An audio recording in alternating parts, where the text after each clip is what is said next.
เดินบอนเดอร์ญาติโยมทุกคนทุกท่านนะทับไตเสาร์วันที่27ธันวาคม2568นี่เป็นวันพระน้อยก็มีน้อยเนาะสำหรับผู้ศรัทธาเนาะผู้ศาสนาถือว่าทุกมื้อเป็นมื้อสำคัญทั้งหมดเป็นมื้อที่ยังมีชีวิตมีลมหายใจยังอยู่ต่อยังใช้ชีวิตต่อใช้ร่างกายให้มันเกิดประโยชน์ความคิดวาจาต่างๆนั่นแหละมันได้ประโยชน์กับการได้อัตภาพของความเป็นมนุษย์มาโดยบุญกุศลหรือว่าโดยกรรมที่เจ้าของสร้างมาล่ะตามหลักพุทธศาสนาเป็นว่าสัตว์โลกก็มาโดยกรรมทั้งหมดการเวียนว่ายตายเกิดมันเฮาศึกษาให้เข้าใจเฮาก็สิเห็นประโยชน์ของบุญกุศลที่เจ้าของเฮ็ดมามันยังน้อยโยนะมันยังบ่สมบูรณ์เดี๋ยวก็ยังบ่เป็นมนุษย์สมบูรณ์ปานใดหรือมนุษย์สมบัตินะมันต้องมีศีล5เด้ว่าสมบูรณ์จริงๆต้องมีแยกแยะดีโสเป็นมุจักละอายต่อบาปเพิ่นเอิ้นว่าหิริโอตตัปปะเนาะความเกรงกลัวย่านบาปละอายต่อบาปอายโสทำความดีนะย่านบาปจิตใจเฮาต้องมีความเกรงกลัวอีหยังล่ะเป็นบาปอีหยังล่ะเฮ็ดให้เฮาเกรงกลัวก็ความทุกข์นั่นล่ะแม่นบ่เฮ็ดบาปก็ตกนรกเฮ็ดบาปก็ไปในทางที่เป็นทุกข์กับผลกับเจ้าของนั่นแหละได้รับบ่แม่นผู้อื่นดอกมันต้องศึกษาเฮาจึงได้เกรงกลัวเฮาจึงย่านเฮาจึงทำความดีอันนี้ยังบ่ย่านเดี๋ยวเนาะบ่ค่อยย่านความโศกบ่ค่อยย่านสิ่งที่มันเฮ็ดให้เฮาทุกข์สูญขึ้นมานี่ก็ยังบ่ย่านว่าเจ้าของนี่ทุกข์ก็บ่ยอมอยู่มันสิไปฆ่าเขายังสิไปให้เขาตบไปตีเขาเมื่อทุกข์ก็บ่เห็นบ่เหตุที่เจ้าของเป็นทุกข์ก็ย้อนกิเลสในใจก็บ่เห็น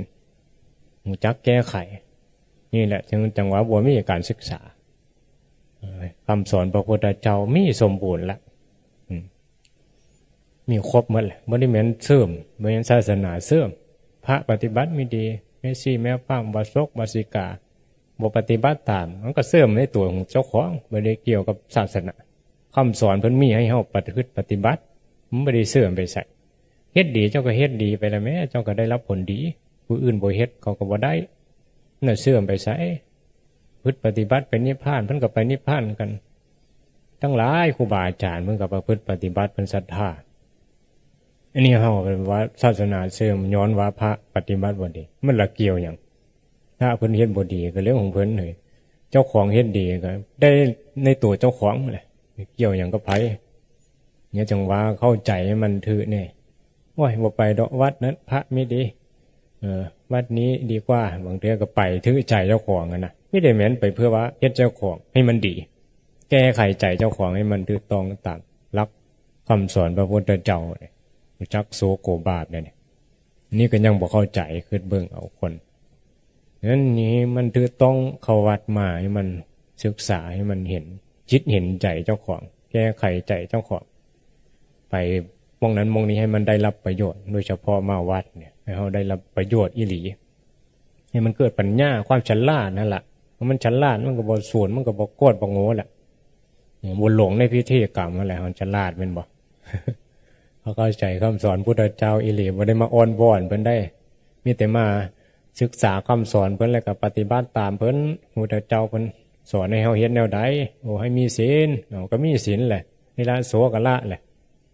แม่นบ่มันเป็นไปในทางที่เป็นสุขเป็นสุคติสำหรับสัตว์โลกแต่ถ้าว่าเข้าใจถึงแก่นคำสอนเพิ่นอีหลีมันก็มาศึกษาอุปทานขันธ์อริยสัจตรงนี้แหละเฮาก็สิได้ประพฤติปฏิบัติธรรมเพื่อไปนิพพานบ่แม่นเรื่องที่ว่าสิบ่เข้าใจกันได้เนาะเข้าใจได้โพดที่เฮาบ่ให้ความสนใจให้ความสำคัญกันเองมีแต่หลงกันนั่นแหละสวดทำพิธีสวดอีหยังบางเทื่อเนาะพุทธาภิเษกวิโอติปิโสข้ามคืนก็มีสิได้ดีมีเป็นไปก็ได้อ้อยได้หวายได้ดายสายศีลมาเอามาเฮ็ดหยังมาก็ยังสูญยังหายโผคือเก่าจมให้ผู้นั้นผู้นี้ผู้ไปเอาบุญมาได้นี่สูเฮ็ดหยังเหรอเนี่ย มันได้ความฉลาดกลับมาอยู่บ่ไปวัดไปสวดมนต์เนี่ยคือได้แต่ความโมโหได้หวายมาแข็งไม่ได้อ้อยมาแจกบ่มันได้ปัญญาตัวมาวัดแม่นบ่ได้ความฉลาดได้ความรู้ความโลภความโกรธความหลงนี่รู้จักแยกแยะให้มันเป็นแต่พระแต่สี่อยู่วัดก็ย่างตาโสดเสียเดียวหาเดียวเนี่ยมันบ่มีความเข้าใจในธรรมมันเข้าใจยากอยู่ได้เนาะบางคนนี่หนาอีหลีอีหลีขนาดครูบาอาจารย์เว้าสอนกูมือก็ยังบ่รู้เรื่องตัวตนตัวกูอยู่บ่ฮู้ประทานขันธ์เฮ็ดให้ทุกข์ก็ยังสิจับผิดผู้นั้นผู้นี้ยังบ่ฮู้ตัวเจ้าของเอาแต่ใจเจ้าของอยู่พันเด็กน้อยคือว่าล่ะเด็กน้อย3 ขวบเนาะก็บ่แม่น3 ขวบดอกหมายว่าแต่เด็กน้อยเนาะผู้ใหญ่ก็ยังเอาแต่ใจเนาะมันบ่ได้ดังใจเพิ่นมันก็สิศูนย์ได้เห็นบ่ผู้ใหญ่ก็ได้ต้องได้คือมาวัดนี่ก็ต้องได้รับพรเอาไปบิณฑบาตเนี่ยสังเกตเบิ่งอยู่มื้อวันพระไม่ใช่ดกนี่เราสิบ่ไปใส่บาตรได้ข้างนอกทางใหญ่เราสิมาใส่ในซอยเพราะหยังเพราะเราสิได้รับพรนะเวลาวันพระนี่เฮาสิให้พรเห็นบ่มันยึดถือสังเกตเห็นผู้วันพระแต่ว่าเหมือนวันพระนี่เราสิออกไปใส่บาตรข้างนอกใส่บาตรได้หลายวัดเด้ว่าวันพระนี่เรามาอยู่ในซอยเฮือนล้าวนะเฮือนล้าวเพราะว่าเราสิได้รับพรเราเตรียมเก้าอี้ไว้นั่งรับพรนี่บ่ให้พรก็ไม่ได้บัดนี้แม่นบ่มันถือยึดถือได้คนเฮ็ดบุญอยู่แต่ก็มันก็ยังยึดนี่มันเป็นสิ่งที่ละได้ยะแม่นบ่เอามาเสื้อบาตรมารับพรในนี้บ่ให้พระบ่ให้พรแบบแนวใดน้อบ่ให้กวดน้ำเด้อโยมเด้อบ่ต้องเอาน้ำมากวดดอกมีได้อีกมีได้ขน้อยมีได้ต้องหาน้ำได้ไปเอามาโดสูเพราะว่าจักแนวใดเห็นบ่มันฆ่าใจมันบ่แล้วใจบ่แล้วใจคือมันยึดนั่นแหละใจมันยึดต้องเฮ็ดนะนี่ต้องมีดอกไม้มาวัดต้องมีตรงพระต้องให้พรให้พรยาวๆแห่งดีว่ายึดถือในสิ่งที่เจ้าของเฮ็ดพรคือสิ่งที่เจ้าของเฮ็ดคือความดีนั่นแหละเป็นว่าเฮ็ดดีก็ได้ดีอันนั้นคือพรในตัวอยู่แล้วบ่มีใครให้พรไปได้เราให้กำลังใจกันเท่านั้นว่าให้พรให้กำลังใจถือต้องแล้วสาธุอนุโมทนาแม้นว่าเพิ่นสิให้พรแล้วให้ดลบันดาลเฮานี่ประสบความสำเร็จในนั้นนี่การที่เฮากระทำมันล่ะทำดีเฮาก็ได้รับผลดีแม่นบ่ทำดีได้ดีทำชั่วได้ชั่วพระพุทธเจ้าว่าแม้นได้ทำดีบ่ได้ดีทำชั่วบ่ได้ชั่วนะได้รับผลของกรรมเพราะนั้นเฮาให้เข้าศรัทธาเฮาก็สิประพฤติตัวในทางที่ถูกต้องไม่ได้หลงงมง่ายที่เพิ่นเฮ็ดกันมามันก็มีแม่นพิษเนาะแม่นบ่ให้พรเพราะว่าก็ให้กำลังใจนั่นล่ะคันบ่ให้เพิ่นก็สิน้อยใจเพิ่นยึดเด้คือเด็กน้อยเนี่ยต้องให้พรก็เราก็มีความโชคเราก็ได้บุญเราก็ยิ้มแต่ว่าถ้าผู้มีปัญญาแล้วก็การที่ให้การที่พรนี่ก็คือการกระทำของเจ้าของทำความดีนะก็พรคือความดีแล้วก็ให้เจ้าของนี่ฝึกฝนจิตใจที่ฉลาดขึ้นมีความเข้าใจในสิ่งที่มันดีว่าเฮ็ดไปโลดความดีมันก็ดีในตัวที่เฮาเฮ็ดเป็นนิสัยของเฮาใส่บาตรคุมมือเฮาก็เป็นนิสัยของเฮาในทางดีมันก็กลายเป็นความเคยชินมาฟังวัดฟังเทศน์ฟังธรรมมันก็กลายเป็นความเคยชินเป็นจิตเป็นนิสัยเพิ่นว่านะนิสัยในการเข้าวัดเข้าว่าการให้ทานรักษาศีลภาวนาเนี่ยนี่ละฟังเทศน์ฟังธรรมครูบาอาจารย์ก็เข้าใจขึ้นมีความเห็นถูกต้องขึ้นมีความเข้าใจในพุทธศาสนาพระพุทธเจ้าขึ้นเห็นบ่มันก็เปลี่ยนความเห็นได้เห็นบ่จากการที่หลงไปอ่อนบ่อนงมง่ายเอาก็มาศึกษาพระธรรมคำสอนเพิ่นเพื่อละกิเลสตัณหาในใจนี่คือสิ่งที่มันถูกต้องหรือว่าแนวใดสายถูกต้องเขาเว้าขนาดนี้กับบางคนก็ยังบ่เชื่อนี่ว่าก็ยังยึดในสิ่งศักดิ์สิทธิ์ความอ่อนวอนก็ยังว่าอยู่แหละมันก็ยังสอยกันได้ในระดับของคนที่ยังบ่เข้าใจในอุปทานขันธ์ในอริยสัจเนี่ยแหละเขาก็ยังยึดถือในบุญในสิ่งศักดิ์สิทธิ์ว่าที่สอยอีหยังเขาได้จริงๆมันก็คือการให้มีสติการที่ครูบาอาจารย์บางเทื่อเป็นเฮ็ดเหรียญแจกส่วนมากมันก็เฮ็ดให้กับคนที่มาวัดมาว่าหรือว่าเฮ็ดแจกกับ ทหารก็มีเนาะบางมองมันก็บางยุคบางสมัยมันก็มีมาเลยๆได้เป็นบ่ยุคสมัยอยุธยาก็มีพระให้เครื่องรางของขลังไปจริงๆเพิ่นให้กำลังใจสติหั่นล่ะให้มีสติรู้ตัวให้มีกันระลึกถึงความดีหั่นล่ะอันนั้นความดีสิคุ้มครองธรรมะสิคุ้มครองแต่แกมีคนตายบ่ก็มีคือเก่าหั่นล่ะแม่นบ่ถึงเหตุปัจจัยที่เจ้าของต้องตายก็ตายกรรมของเจ้าของสิ่งศักดิ์สิทธิ์ก็ช่วยบ่ได้คุ้มครองบ่ได้มันเป็นสิ่งศักดิ์สิทธิ์คันที่ว่าก็คือกรรมของเจ้าของหั่นล่ะที่คุ้มครองเจ้าของหมดกรรมหมดบุญหมดฮอดวาระ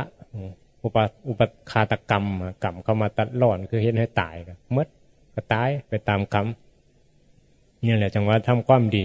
ก็คุ้มครองให้เฮานี่มีชีวิตอยู่รอดปลอดภัยมีสติปัญญาได้ตายก็บ่เป็นทุกข์เจ็บป่วยก็บ่เป็นทุกข์ก็มีความเข้าใจในสังขารมีความเข้าใจในชีวิตบ่หลงงมงายในสิ่งต่างๆว่ารู้บ่าโผว่ามีแหละสักมื้อนึงก็ต้องพัดภาคแม่นบ่เอายึดมันถือมันอย่างบ่ได้มีหน้าที่หยังก็เฮ็ดไปตามหน้าที่เจ้าของสำคัญเฮาบ่เข้าใจธรรมะเฮาก็สิเป็นทุกข์กันละนี่แหละคนทั้งหลายในโลกส่วนมากเขาเป็นทุกข์กันเพราะบ่มีธรรมะบ่มีความเข้าใจในสังขารที่มันบ่เที่ยงบ่เข้าใจว่าสิ่งต่างๆยึดมันถือมันบ่ได้บังคับหยังบ่ได้เฮาเข้าใจเฮาก็บ่ได้บังคับไผเห็นบ่พระเจ้าเพิ่นมาเทศน์มาสอนเพิ่นบ่ได้มาบังคับให้เฮาเสือฟังเพิ่นหรือว่าบังคับเพื่อเฮานี่มาฟังมาไปแนวนี้จังคือเพิ่นมาแค่มานำเสนออธิบายสื่อที่จะเฮ็ดให้เห็นความจริงกันผู้มีปัญญาฟังและเข้าใจก็น้อมรับเอามาประพฤติปฏิบัติเอามาพิจารณามันบอกเห็นตามความเป็นจริงของชีวิตโอ้สัตว์โลกเป็นแนวนี้เกิดมาก็ต้องตายแล้วก็ไปตามกรรมไปตกนรกก็มีขึ้นสวรรค์ก็มีเป็นย้อนบุญย้อนบาปย้อนกรรมเจ้าของเฮ็ดบางคนมาฟังเข้าใจก็ประพฤติไปในทางที่ดีดีกว่าเฮาเฮ็ดบุญดีกว่าซอยกันเห็นบ่ทำความดีความบุญเนี่ยผู้เห็นก็เห็นประโยชน์ก็ไม่เฮ็ดกันนั่นนี่แนวนี้ละมาวัดมาว่าแนวนี้ละเห็นบ่สร้างบุญกุศลให้เจ้าของผู้บ่เฮ็ดเขาก็ไปตามทางเขาเห็นมันก็บ่ได้แม่นว่าซอยใดทุกคนเพิ่นแค่มานำเสนอเพิ่นแค่มาชี้เบาะทางพุทธเจ้าเพิ่นบ่ได้แม่นมาบังคับครูบาอาจารย์คือกันก็มาทำหน้าที่บอกกล่าวกับผู้ที่มาเกี่ยวข้องกับญาติโยมที่เขาวัดอย่าเห็นหนทางที่ถูกต้องตามหลักคำสอนพุทธเจ้านะยังน้อยกับเบาะทางสวรรค์คือทางทำบุญนี่แหละรักษาศีลภาวนาแม่นบ่ยังน้อยก็ยังไปเทศโสแนวเบียวดีมันผิดศีลมันสิเป็นกรรมเจ้าของนี่นั่นว่าหายเขาชนะเขายอมโผยอมลูกหลานยอมเนี่ยงูกูเป็นไผ่ยอมกูฟังกูเจ้าของได้ใจแห่งเพิ่มอัตตาแห่งเป็นกิเลสแห่งสนุกด่าเป็นบ่ มันกลายเป็นนิสัยได้บัดนี้สนุกด่าสนุกจม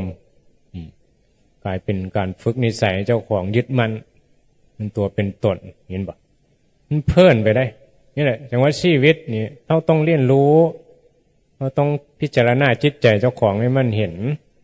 น้องก็สิเห็นเหตุของทุกข์ก็ว่าหั่นล่ะอันนี้เฮาบ่ศึกษาเฮาบ่เข้าใจน้องก็บ่รู้ตัวแล้วว่าเจ้าของทุกข์จังว่าอยู่กับทุกข์ก็บ่ฮู้ว่าเจ้าของทุกข์อยู่กับร่างกายที่มันเป็นทุกข์ก็ยังว่ากูสุขกูสบายกูมีเงินหลายอยู่เนี่ยนี่แหละจังว่ามันมีศึกษาแต่ศึกษาอีหลีแม้เป็นเศรษฐีแม่นบ่เพิ่นก็ยังเห็นทุกข์เห็นบ่สิทธัตถะเพิ่นก็ยังเห็นว่าเพิ่นเป็นทุกข์ได้เพิ่นเป็นทุกข์เพราะสิหนีออกมายังบรรลัดสว่างหรือสิมาอยู่ป่าเฮ็ดหยังเพิ่นก็หาหนทางที่พ้นจากทุกข์มาบวชมาศึกษามาเห็นพระสมณะเพิ่นคือสงบเนาะเพิ่นคือสิบ่เดือดร้อนนี่เป็นทุกข์กับอีหยังมันจังภาวนาเห็นบ่เนี่ยชีวิตเฮาต้องเรียนรู้ตามพุทธเจ้าตัวหาความสุขกับโลกมันมีอยู่บ่นี่แหละเป็นลูกศิษย์ตถาคตก็ต้องตามเพิ่นแหละเรียนรู้ตามเพิ่นแหละแม้นมาอ้อนวอนผู้พุทธเจ้าบ่ได้สอนให้อ้อนวอนไม่ได้แม้นว่าโอ้นับถือเพิ่นด้วยอิทธิฤทธิ์ปาฏิหาริย์สิ่งศักดิ์สิทธิ์เพิ่นหายตัวได้เพิ่นเหาะได้เพิ่นปราบพญานาคได้เพิ่นมีฤทธิ์เดชอีหยังบ่มีเพื่อฆ่าเพิ่นใดเพิ่นว่าเพิ่นชนะฮอด ผมเพิ่นว่า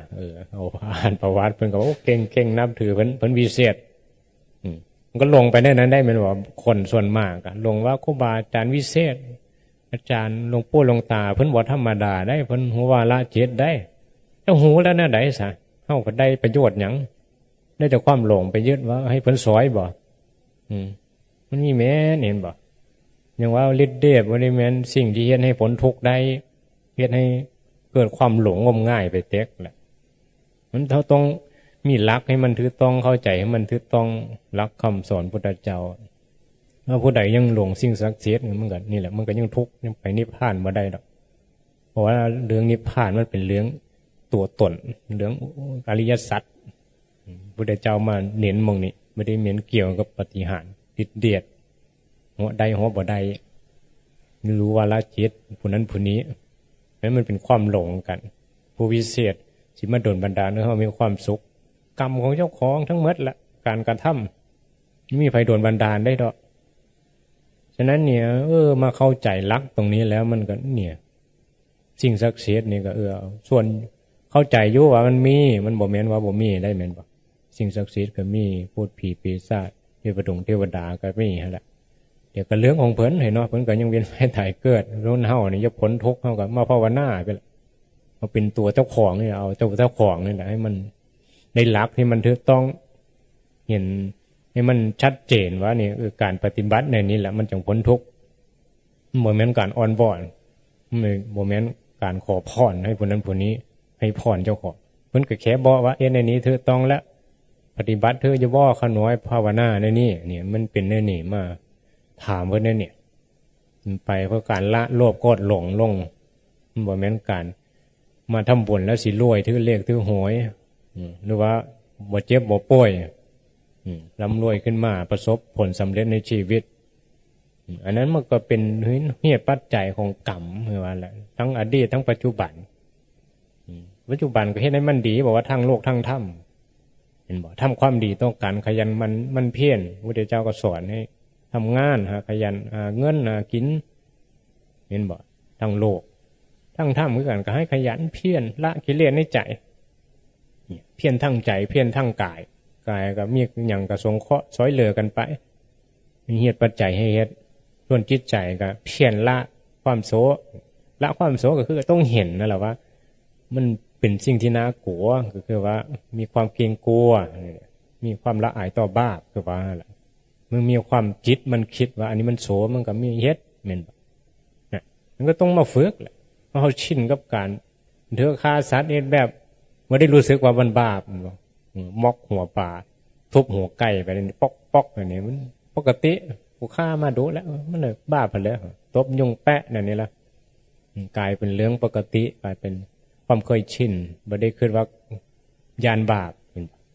อย่างบางคนมาภาวนาเขาเริ่มเห็นเลยบอกโอ้บาปตัวนี้เขาเป็นสัตว์ยุงมันก็เป็นสัตว์โลกมีการเวียนว่ายตายเกิดมันหิวมันทุกข์คือกันไปฆ่าเขาเบียดเบียนเขานี่เนาะพระเจ้าจังว่าอย่าเบียดเบียนสัตว์เขาเป็นทุกข์คือกันอย่าไปเบียดเบียนกันดอกฆ่ากันดอกเห็นป่ะเห็นมันบ่ศึกษามันก็เฮ็ดไปด้วยการฆ่าแบบความเคยชินกลายเป็นเฮ็ดง่ายเห็นบ่ฆ่าสัตว์ก็ฆ่าง่ายฆ่าโง่ฆ่าควายเป็นการฆ่าง่ายๆเฮ็ดง่ายๆคนสัวก็ทำสัวง่ายชั่วง่ายทำดียากที่พอให้ฆ่าสัตว์ไปเฮ็ดอย่างอื่นมีใดนี่แหละมันบอกมันต้องฝึกทำบุญทำทานมาโยวัดโยว่ามันก็อาศัยการกระทำด้วยการประพฤติเจ้าของต้องเห็นต้องสร้างความเห็นนี่แหละมันจะมีกำลังมีศรัทธาความเสือมันก็จะเป็นแรงพักให้เฮาเฮ็ดใดบ่ได้ไม่ได้อายอันนี้ผัดเฮ็ดดีผัดอายมันบ่ซกแม้ใส่ชุดขาวมาบ่กล้าใส่บางคนโยมใส่ชุดขาวบ่กล้าใส่โอ้ไปจำศีลบ่ไปรักษาศีลบ่โอ้เป็นผู้มีธรรมะธรรมโมแท้เนาะยันหมู่เว้าให้นะบ่กล้าเข้าวัดเลยบัดนี้หมู่เว้าให้ผัดทำความดีผัดอายแม่นบ่ส่วนมากมันทำความชั่วผัดบ่อายได้โอ้ขานั้นได้เก่งๆพุ่นย้องกันอีด่าโผเก่งย้องกันอีเพราะว่าไม่ได้อายนะว่ามันเป็นบ้าด่าโผด่าพ่อด่าแม่มันบ้ามันย้องกันอีว่าดีเห็นบ่ส่งเสริมแต่แนวความเห็นผิดเห็น สร้างกรรมให้เจ้าของก็เป็นทุกข์แหละผลที่เจ้าของสิได้รับว่านี่ความเห็นที่ต้องทำมาพังธรรมเนี่ยเรียนรู้ความเห็นในจิตใจเจ้าของมีมุมมองถือเฮาก็สิคิดถือแม่นบ่แก้ไขความเห็นนั่นแหละเป็นสิ่งสำคัญว่าครูบาอาจารย์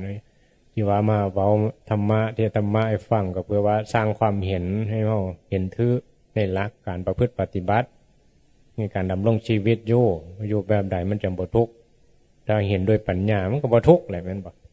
เข้าใจกิเลสคนเข้าใจกิเลสผัวกิเลสลูกกิเลสหลานเขามีตัวตนเขาจะได้ในสิ่งนั้นสิ่งนี้คือพระเข้าใจโยมโยมจะได้พรก็ให้พรไปเข้าใจพิธีกรรมต่างๆก็เฮ็ดไปน้ำเขาอันใดมีเฮ็ดเขาก็สิเป็นทุกข์เห็นปะสังคมใดมองใดมีความยึดถืออย่างเวทป้ายแต่ว่าลักแล้วนี่การประพฤติปฏิบัติมันเหนือพิธีกรรมมีแต่การมีสตินั่นแหละการฝึกปฏิบัตินะ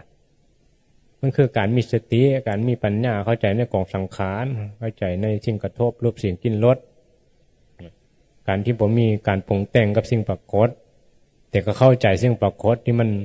เป็นไปฮะล่ะสิเป็นสุขเป็นทุกข์ก็เข้าใจไปเข้าใจว่ามันดับฮะล่ะมันต้องดับเพราะมันเป็นสังขารเนาะอย่างเกิดขึ้นมันบ่ดับเนี่ยมันดับไปหายไปเป็นเด็กเป็นน้อยมาก็ดับไปหายไปเมื่อจบชีวิตแต่ละมื้อดับไปหายไปสิมีอย่างใช้ชีวิตไปมื้อแค่นั้นแหละท่ามื้อตายมีไผท่าดอกมีแต่ความรู้ในปัจจุบันที่เห็นสิ่งปรากฏว่าอย่าไปยึดมั่นถือมั่นนั่นแหละใช้สติปัญญามองแบบนี้นั่นอย่างว่าฝึกจิตวางฝึกตามพระพุทธเจ้าพระอรหันต์เจ้าเพิ่นอยู่โดยผู้รู้เนี่ยคือผู้มีจิตวางนั่นแหละพุทโธพุทธะคือผู้รู้ผู้ตื่นผู้เบิกบานพระอรหันต์เพิ่นน่ะเขาก็มาฝึกตามมีมุมมองตามพระอรหันต์เพิ่นมันจะบ่ทุกข์มันยังมีตัวตนมองเสียบอยู่กับยังทุกข์เนี่ยมุมมองนี่สำคัญความฉลาดมันไม่ได้เกี่ยวกับความรู้ทางโลกที่จบด็อกเตอร์ปริญญาดอกผู้บ่รู้หนังสือครูบาอาจารย์ตะกี้เพิ่นก็ยังหูตัวตนใดหูอริยสัจใดกับบ่ทุกข์ใดมันบ่เกี่ยวเห็นอยู่บ่เห็นจิตเห็นใจเจ้าของที่มันยึดมันถือมันว่ากายเฮาใจเฮานี่อารมณ์ต่างๆเวทนาสัญญาสังขารวิญญาณบ่แม่นเฮานี่เบิ่งมันไปแหละว่าเบิ่งเจ้าของอยู่นี่ก็เบิ่งมีเปลี่ยนในเบิ่งเจ้าของเบิ่งอีหยังนอเบิ่งขาเบิ่งแขนเจ้าของบ่หรือเบิ่งหยัง เอาเบิ่งจิตเบิ่งใจนั่นแหละร่างกายที่มันเจ็บมันป่วยว่ามันหนาวเนี่ยนี่เราเห็นป่ะเหลือมหนาวแล้วก็มันเป็นเนื้อใดนอเบิ่งไปแหละว่ามันดับไปหายไปหูโตขึ้นมาก็ดับป่ะหนาวคิดว่าหนาวก็มันก็เพียความคิดธรรมชาตินี่มันมีบ่ธรรมชาติของความหนาวมีให้เฮาเห็นหยังมีให้เฮาศึกษาบ่ได้แม่นมีให้เฮาทุกข์ก็การเรียนรู้ทุกข์นั่นแหละมันเป็นทุกข์นี่ให้กำหนดรู้เฮ็ดลงทุกข์คือการเข้าไปยึดว่ามีเฮากับทุกข์นี้หรือว่าเวทนาหั่นล่ะมันปรุงแต่งว่าเฮาทนบ่ไหวมันก็สิทุกข์หลายมีแต่ทุกข์ได้เห็นบ่ว่าทนพอทนได้ก็ว่าสุขมันศึกษาไปแหละว่ามันบ่เที่ยงมันเป็นอนัตตาหนาวมาแล้วก็ยังสิหนาวผ่านไปร้อนมาก็ร้อนไปร่างกายก็เสื่อมไปผ่านไปมีอย่างชีวิตเฮาได้ศึกษากันในนี้อยู่บ่ตลอดชีวิตขนาดนี้